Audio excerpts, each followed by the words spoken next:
to say something that may be useful to this session. I quote from Standard Chartered.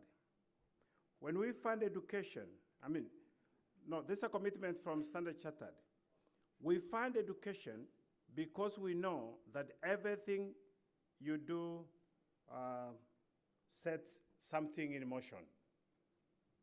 That is according to Standard Chartered. Looking at education as a sector, in terms of legislation, I think our major hurdles are eliminating the barriers to education across board, be it from basic, secondary, and university education. And I want to say that the government has put in place through Parliament various legislations to facilitate access to education, but there are areas that we need to look at. And which are these areas that I want to look at? Number one is funding, that has been discussed. I want to look at the universities. Universities open doors to parallel programs in the early 2000, coming to 2010. Then 2015, the catchment of these programs started going down. Now, currently, the challenge we are having is how do we sustain funding in our universities? And my first concern would be, what would the private sector like done in terms of legislation to ensure that they become partners in funding our universities? What will be the best mechanisms? And that, if there would be any suggestions, that would be very useful, because you are the first consumers of the product of our training institutions. Now, the other thing that is important is that we are currently implementing the new curriculum, but there has been a lot of controversies on moving from pilot to actual implementation, and also looking at the manpower that is going to be involved in the various sectors of delivering the new curriculum. My question will also be, are there innovative ideas that the private sector would like to bring on board as we deliver the new curriculum? The intention is that we know the previous curriculum was so much into academic, and the new curriculum is so much into skills. And listening to the discussions that have taken place this morning, a lot has pointed out towards corruption, towards incompetent delivery of our services. And the new curriculum brings on board aspects of attitude, addressing knowledge, and also skills.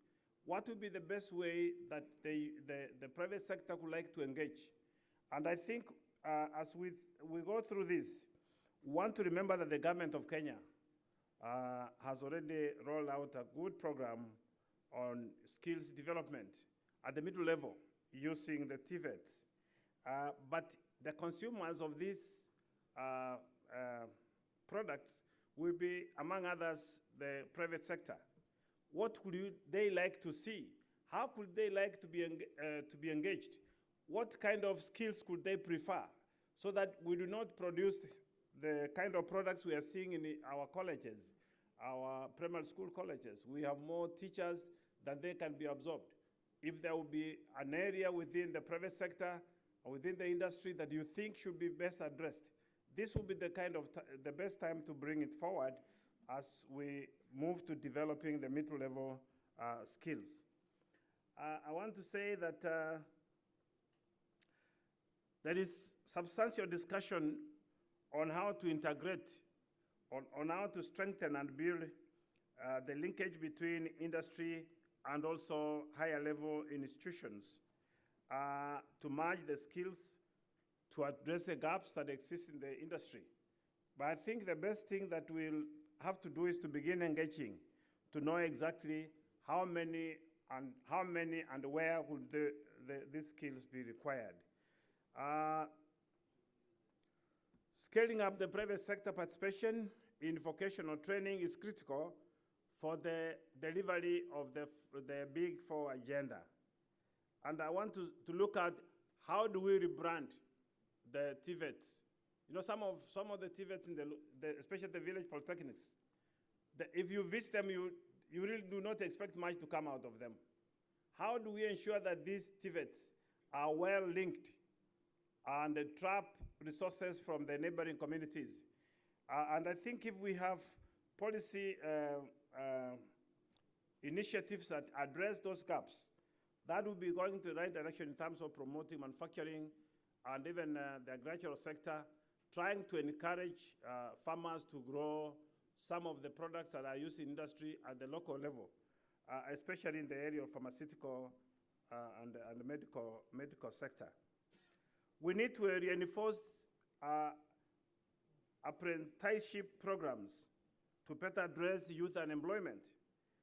And this is where, again, we're just looking at how do we ensure that equality education does not mean abundant unemployment, because you can provide the education, but at the end of the day, you produce graduates who may not be ready to be consumed.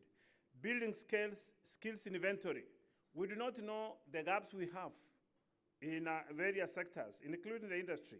What would be the role of the private sector? Could the private sector be interested to know which skills exist in the market that have not been tapped, which skills are in excess in their consumption?